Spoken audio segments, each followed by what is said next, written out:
প্রিয় সাথী, একটি মজার গল্প এই একঘেয়ে জীবনে একটু হলেও এক অনাবিল আনন্দের সৃষ্টি করে।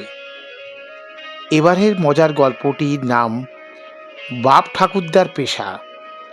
রচনা মণিলাল মুখোপাধ্যায়, পাঠে নির্মল সরখেল। এবারের গল্প বাপ ঠাকুরদার পেশা। বন্ধুগণ, এতক্ষণ আপনারা বিভিন্ন সমস্যার কথা শুনলেন। সবচেয়ে বড়, সবচেয়ে জটিল সমস্যা বেকার সমস্যা। চাকরি নেই, চাকরির জন্য হাহাকার। অথচ দেখুন, 60-70 বছর আগে বেকার সমস্যাটা এত জটিল আকার ধারণ করেনি। কী তার কারণ আপনারা সবাই জানেন।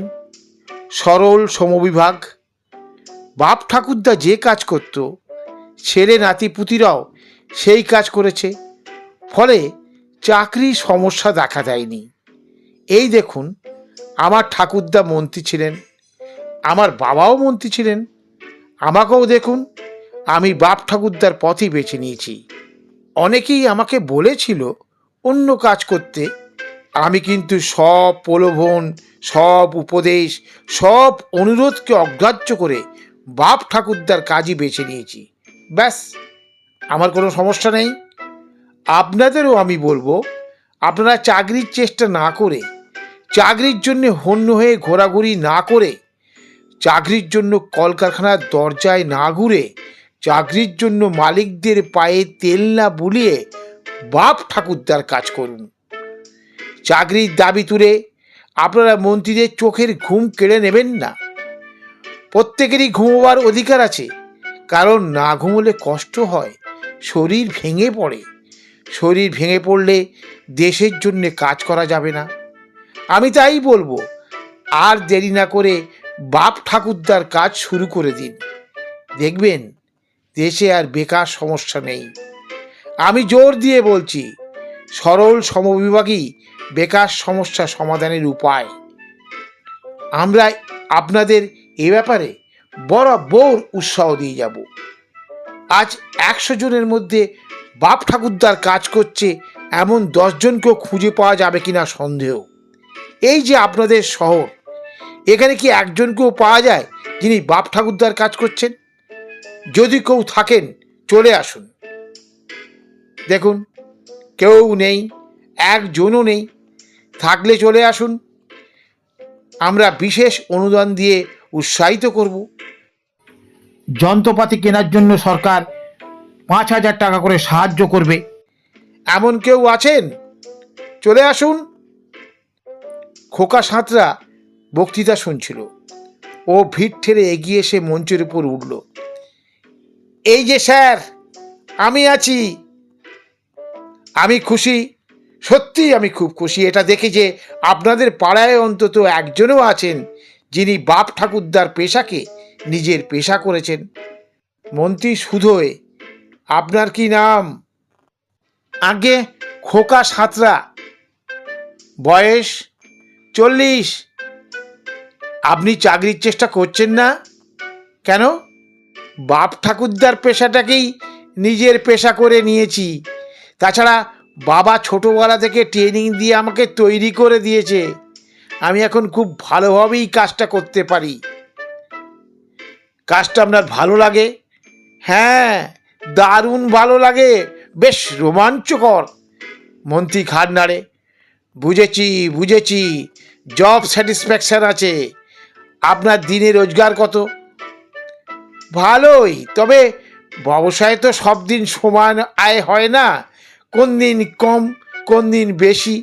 মাসের প্রথম দিকে লোকের পকেটে টাকা থাকলে লাভ বেশি হয়, সেটাই স্বাভাবিক। যাই হোক, বংশের পেশায় কোনো রকম অসুবিধা হচ্ছে না তো? খোকা উত্তর দেয়, হয় বই কি, মাঝে মাঝে। মন্ত্রী সান্ত্বনা দেয়, অসুবিধা একটু আধটু হবেই, মোটেই ঘাবড়াবেন না, আর বন্ধও করবেন না। আপনি কত টাকা মূলধন নিয়ে শুরু করেছেন? খোকা একটু চিন্তা করে বলে, গোটা 10 টাকা। মন্ত্রী শ্রোতাদের উদ্দেশ্যে বলে, দেখুন দেখুন, মাত্র 10 টাকা নিয়ে ব্যবসায় নেমেছেন। কল্পনা করা যায় না, ভাবা যায় না, চিন্তা করা যায় না 10 টাকায় ব্যবসা। শুনে আমার তো মাথা ঘুরছে। ব্যবসার আয়তেই সংসার চলে, না আর কিছু আয়ের উৎস আছে? না স্যার, ওতেই সংসার চলে যায় হেসে খেলে। সত্যি আদর্শ মানুষ। আমি চাই আপনাকে দেখে লোকে শিখুক। আচ্ছা মিস্টার সাঁতরা, আপনি একটা ট্রেনিং সেন্টার খুলতে পারেন না? খোকা উৎসাহের সঙ্গেই বলে, অবশ্যই পারি। এ ব্যবসায় মানুষের আগ্রহ দেখে অবাক হয়ে যাচ্ছি। আপনাদের অনুমোদন পেলে আমি একটা ট্রেনিং সেন্টার খুলব। অনেক দিন থেকেই মনের মধ্যে ইচ্ছাটা আছে। আপনিই ট্রেনিং সেন্টারের প্রিন্সিপাল হবেন। যত তাড়াতাড়ি পারি ট্রেনিং সেন্টারটা খুলে ফেলবো স্যার। ধন্যবাদ মিস্টার সাঁতরা। আজ বেকার সমস্যা যখন তীব্র আকার ধারণ করেছে, তখন আপনার মতো লোকেরা এগিয়ে এসে যদি পথ দেখান, মানুষ বাঁচতে পারে, জীবিকা অর্জন করতে পারে। আমি এই প্রকাশ্য জনসভায় বলছি, আপনি লক্ষ লক্ষ যুবককে তৈরি করুন, তাদের আলো দেখান। সরকার আপনার পাশে থাকবে, আপনি অনুদান পাবেন। স্যার, তাড়াতাড়ি শুরু করব না সামনের মাস থেকে? না মিস্টার সাঁতরা, দেরি নয়, অনেক দেরি হয়ে গেছে। সম্ভব হলে আপনি কাল থেকেই শুরু করে দিন। আজ থেকেও করতে পারেন। খোকার চোখ ছলছল করে। আপনি আশীর্বাদ করুন স্যার, আমি যেন সফল হই, কোটি কোটি মানুষকে আশার আলো দেখাতে পারি। মন্ত্রীর চোখেও জল আসে আবেগে। আমি মন খুলে আশীর্বাদ করছি, আপনার উদ্দেশ্য সার্থক হোক। ধন্যবাদ স্যার। আমার পেশা যে সরকারি স্বীকৃতি পাবে, মানুষের স্বীকৃতি পাবে, এটা আমি ভাবতেই পারিনি। মিস্টার সাঁতরা, ব্যবসা করতে গিয়ে কত টাকা ধার বাকি পড়েছে? এক মুখ হেসে খোকা বলে, 1 পয়সাও ধার পড়েনি স্যার। সব নগদে? সব নগদে। আপনি তো পৃথিবীর একটা রেকর্ড সৃষ্টি করতে চলেছেন। 1 পয়সাও ধার নেই, অথচ ব্যবসা ঠিক চলছে।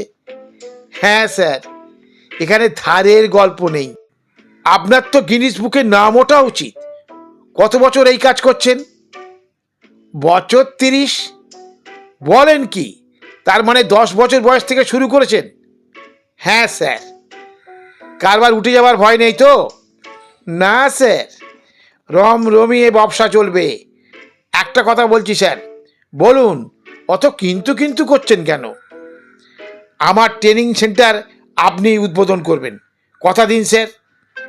মন্ত্রী হাসতে হাসতে বলে, আপনি যখন ধরেছেন তখন না করতে পারি?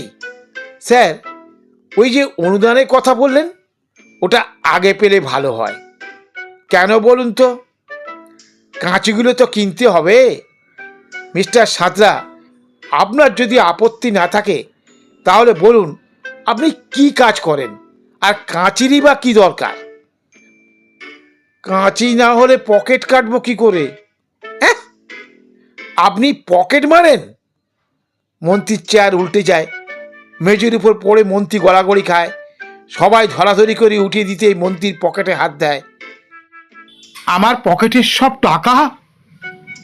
মিস্টার সাঁতরা, খোকা কোথায় গেল?